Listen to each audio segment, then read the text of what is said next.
Okay, well, thanks for having me. This is a strategic metals property. It's called the Batt property in southwest Yukon.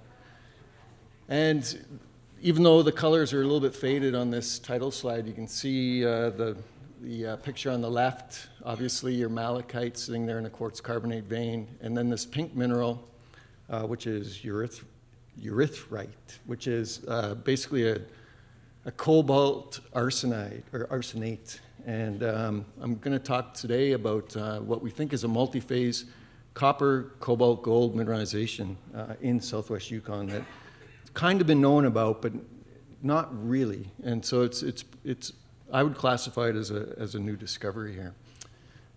And on the right, you see this is a massive chalcopyrite with a little bit of quartz infill in there. So it's pretty exciting stuff. Forward-looking statement. Don't need to really go into that in any detail. So it's located down here in southwest Yukon, about 60 kilometers south of Haines Junction, about 20 kilometers off of the Haines Road, 100% owned by Strategic Metals. It's within the traditional territory of Champagne and Ajax First Nations. And Strategic Metals, I think they may have even been the first ones to do this, but they've had an exploration benefits agreement that was signed with Champagne Ajax back in 2018, and a really good working relationship with the guys out of Haines Junction. What the Batt property is a very high grade, well, I consider very high grade copper, gold, and cobalt mineralization, and I think it's related to at least two different separate events.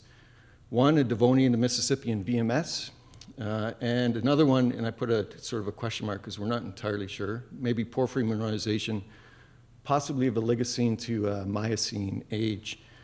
And I'll go into why I think it's porphyry and maybe why it's a Oligocene and maybe not, maybe an older porphyry. Samples here are grading up to 19% copper, over 2% cobalt, and up to almost 5 grams gold. And I'd like to emphasize the fact that we really haven't done a whole lot of work on this property. This is really grassroots. We haven't, there's obviously been no drilling. There's been very little soil sampling, a little bit of prospective mapping. So it's pretty exciting. The critical metals space right now is pretty important. And I just want to, I'm not going to go too much into detail about this, about cobalt. Other than saying, most of the cobalt that's mined is a byproduct of some other kind of deposit. And usually it's a nickel and copper sulfide deposit of some kind. There are some nickel cobalt laterites. And then there's these submarine nodules and crusts, which basically you can just cross that off because no one's ever going to mine those in our lifetimes. But the important thing here is that just have a look at the grades over here. 1% cobalt in anything is extremely high grade. And they're mining and extracting cobalt down to 100 ppm. So as long as you've got these other minerals, copper, nickel, or whatever, as your main source, if you've got high grade cobalt, you're pretty much off to the races here. And I'd like to just throw this in, the syn sedimentary or diagenetic spectrum of where you might find cobalt. And this is including VMS. I mean, you just have to look south of the border to Windy Craggy at 0.66% cobalt with all the copper that they have. Okay, so getting right into it here, the Batt property, and there's a reason why I'm showing the entire Cordillera here. Batt property is underlain by rocks of Wrangellia. Wrangellia, as most people are aware, is found in southwest Yukon here up into Alaska, and then all the way down here into Vancouver Island.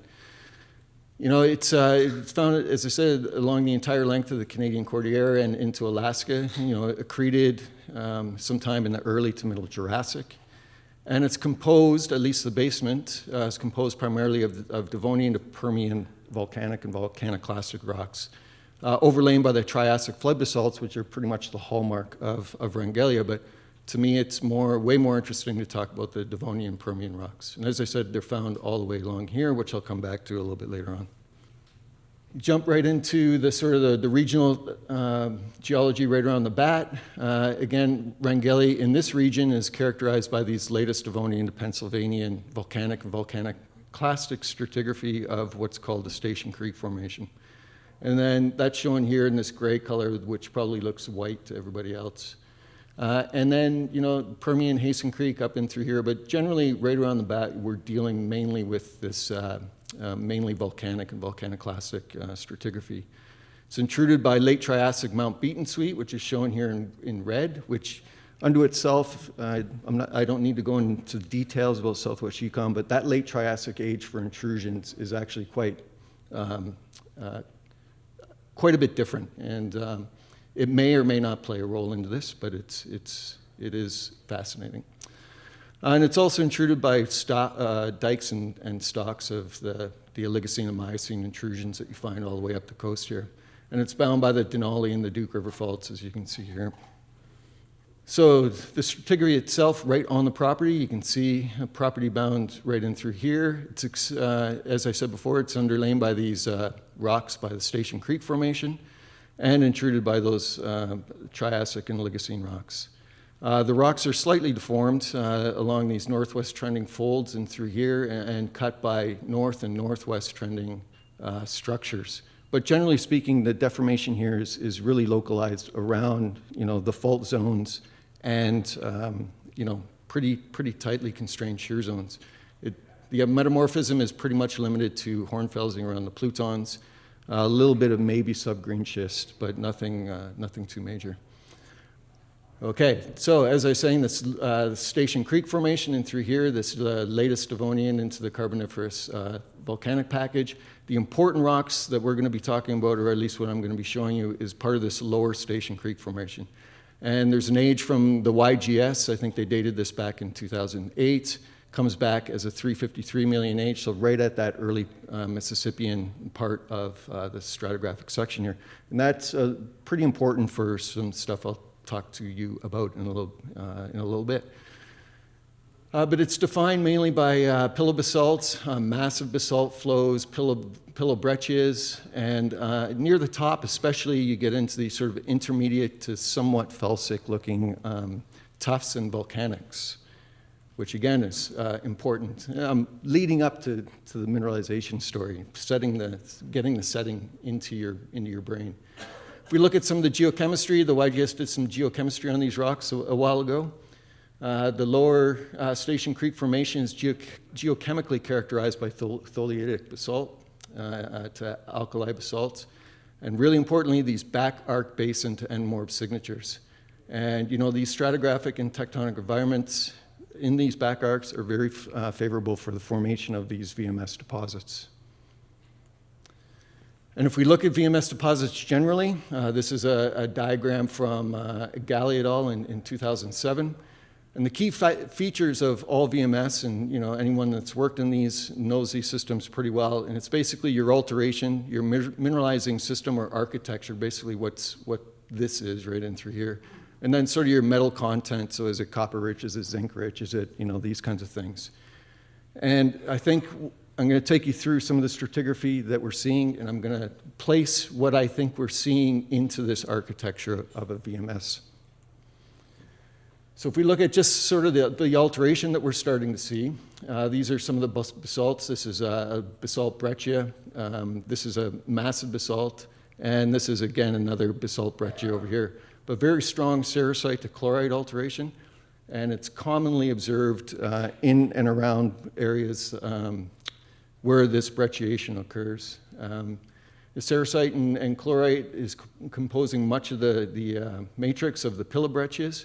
And then locally, you actually get sulfide class. Here's one right in through here within this breccia. So that's saying that there is some sulfides around that's actually making up part of these breccias.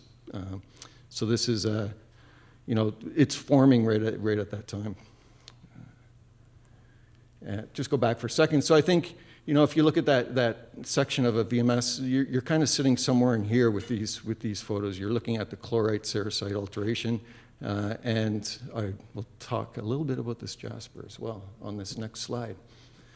So anybody that's ever read anything about the VMS deposits out in New Brunswick, they know that generally speaking, you get these jasper, magnetite, exalite horizons sitting right on top of the sulfide deposits.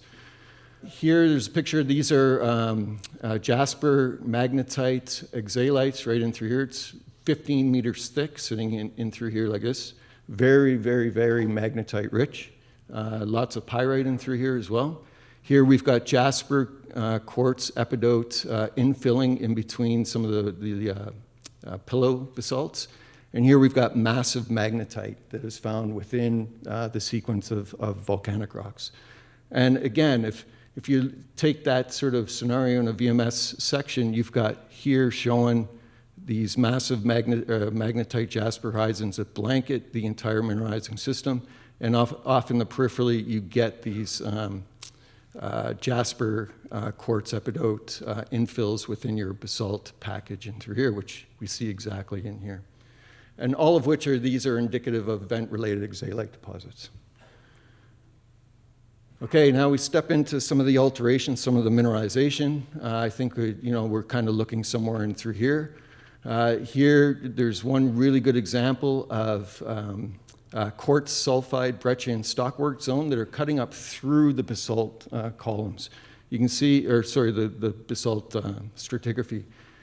This photo down here, it's a little bit hard to see. It's quite steep and it's kind of a weird angle to the photo, but you can kind of make out the volcanic stratigraphy in through here. And this alteration breccia zone sort of cuts up through it. And what this looks like is you've got an intense amount of sericite, quartz, silicic alteration of your basalt package in through here. And a chip sample, a 2-meter chip sample across here came back as 4 grams gold, 0.5% copper, and 7 ppm cobalt, which was pretty exciting because when I took this chip sample, I was maybe expecting a little bit of copper because there's malachite and a little bit of azurite, and a little bit of sulfides, but I thought the sulfides were mainly pyrite. But obviously there's a little bit more going on than what I thought. And I think we're sort of in this section of the system, somewhere below the main sulfide horizon where you get all these, the brecciation and mineralization in here. And another example of this, I think we're getting up a little bit higher in the system, but we're still within that brecciated area. We get strongly silicified basalts with stringers of quartz and minor quartz infill breccias. Localized massive to semi-massive sulfides, and most of it is in this locality anyway, is chalcopyrite to pyrite. And I say at least 1 meter wide. It was really difficult to actually expose any of this at the time, just because there's a huge blanket of overburden. But we did manage to get a little bit of outcrop.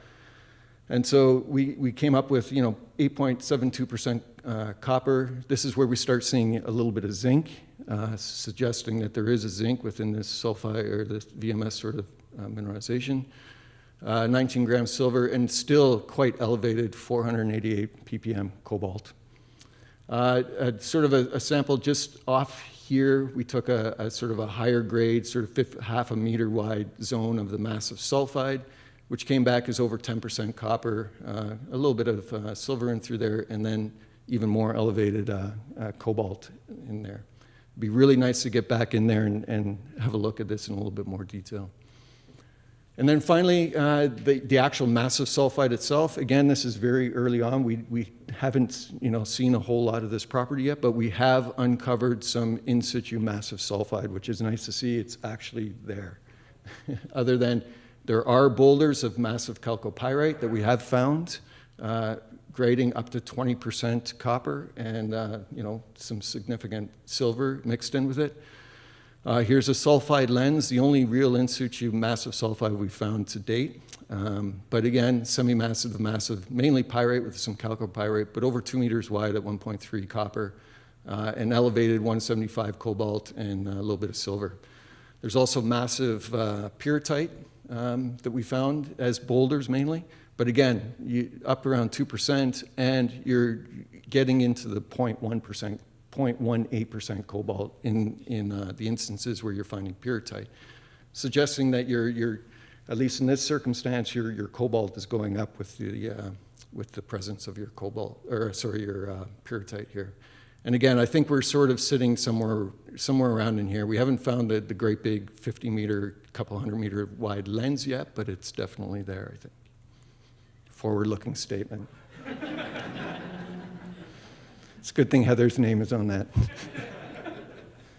Okay, we've only done a little bit of soil sampling across this whole thing. And last year, the guys that were out soil sampling, Kieran, I think you're in the audience here, our camp was way over here, and it's quite a hike to get out here. So these guys actually did quite a heck of a good job, even getting as many soils as we have here.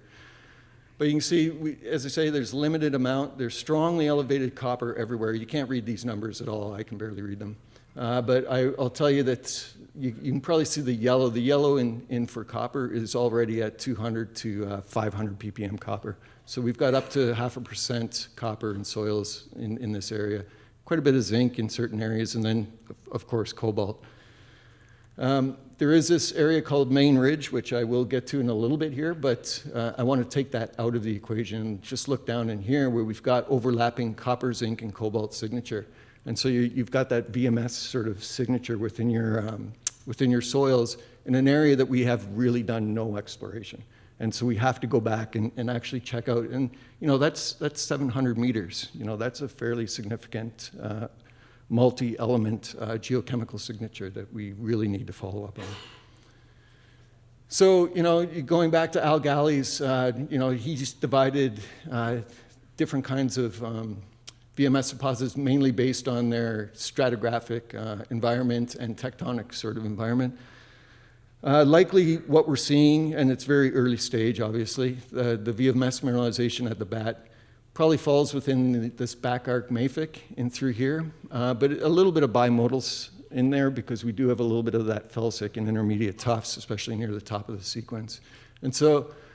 And there is massive purite associated with these guys a little bit more. So we might see a little bit of a hybrid going from back arc to these mafic bimodal things.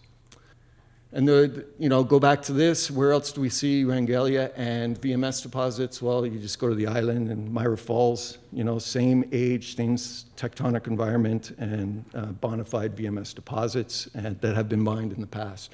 So, there's a good connection there. So now we'll jump up briefly into this Main Ridge area. There has been cobalt mineralization associated with some old min files that were looked at back in the 70s in this area and through here, and it pretty much laid dormant for quite a long time. In 2008, the Yukon Geological Survey had a mapping program in here, and Rosie Cobalt, who was working at that time, came across this thing. You can see the pink of the erythrite there, and the darker, which may or may not be cobaltite. It's super fine grain. But anyway, she found that, and it came back in an assay almost 1% or just over 1% cobalt. So Doug, being Doug, and thinking outside the box at that time, he staked this based on some of this. And so we went back and had a look. And this is the Main Ridge setting. Don't have a whole lot of time here, but essentially what we're dealing with is some of the older volcanic sequences that are intruded by younger intrusions, porphyries for the main part. And it's cut by several series of faults, mainly brittle, a little bit of brittle ductile faulting, but mainly brittle faulting, and cuts through the entire sequence and through here. The Rosie showing, which was named after Rosie, after that little spot that she found there, and then the saddle showing in through here are the main, but I can say that there's mineralization all the way through here, and I just don't have enough time to go through all of it. This is what that Main Ridge looks like. There's faults and veins through this entire thing. The main sort of structures, which I had on there, kind of run like this. This is sort of an oblique view. It is still dipping down in this direction. But you can see, well, probably not, you probably can't see, some of the numbers in through here. That's 2.8% cobalt with 2 grams gold, 5% copper. Here's another one up in through here, over 1% cobalt with over 1 gram gold. And here, 1.9 copper, 1.9 gold over 1.6 meters. So there's mineralization along this entire ridge that's giving you really super high-grade copper mineralization. And these are within quartz and quartz carbonate veins and shears up to, 30 centimeters to up to several meters wide. And what these things look like, here you see quartz carbonate veining. Again, just highlights 1.03 cobalt with 2.3 grams gold and almost 1% copper. And then down here, 1.46%, 1.43 gold, over half a meter in through here. And then just from last year is 0.2% cobalt and 1.5 copper over a 2-meter width in through here. So it's pretty significant mineralization. Looking at the saddle showing, there's a hand trench in through here. You can see that we cut down through here, 1.7 gold, elevated 0.13 cobalt and 0.35 copper, over 3.3 meters. Just upslope from that, we've got this super oxidized looking stuff, 4.5 grams gold, super elevated still copper or cobalt at 503 ppm, and then over 1 meter. And that's just up in this area and through here. So last year we dug some trenches in between the two. This is the only one that I've got time really to talk about, but you can see over a width of 5.7 meters, 1.8 gold, 0.2 cobalt, and 0.7 copper. So we've got some really excellent, elevated, high-grade mineralization in this area that we have to follow up on. So why do I say this might be porphyry related? In the area, there are several min-file occurrences that are epithermal and porphyry, at least listed. I think Jerry Carlson, I had a look at some of your stuff way back from some of the core, and there's a bona fide porphyry alteration in through here. And this high-grade veins might be related to porphyry system. The quartz carbonate veining might be coming up from distal parts of these porphyries. And again, it's something maybe like this. I like to throw cartoons always at the end of my talk. But so you've got your Mississippian VMS mineralization developed within your basalt package. And then later, maybe in the Oligocene, and I say Oligocene for reasons. I've seen a lot of these rocks, and they don't look Triassic or Cretaceous to me. But it might be coming up through during deformation, scavenging some of the mineralization, and certainly the copper, and maybe some of the cobalt from these VMS targets, and transferring them up into the veins associated with the porphyry system. So as a summary, these are definitely not conclusions. VMS with overprinting high-grade copper and cobalt. There's a really good potential for large massive sulfide occurrences in the lower Station Creek Formation.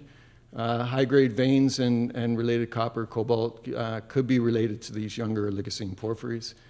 And is it possible that these hydrothermal fluids around these younger intrusions are scavenging some of this material? And I think that's it. Any questions? Thank you.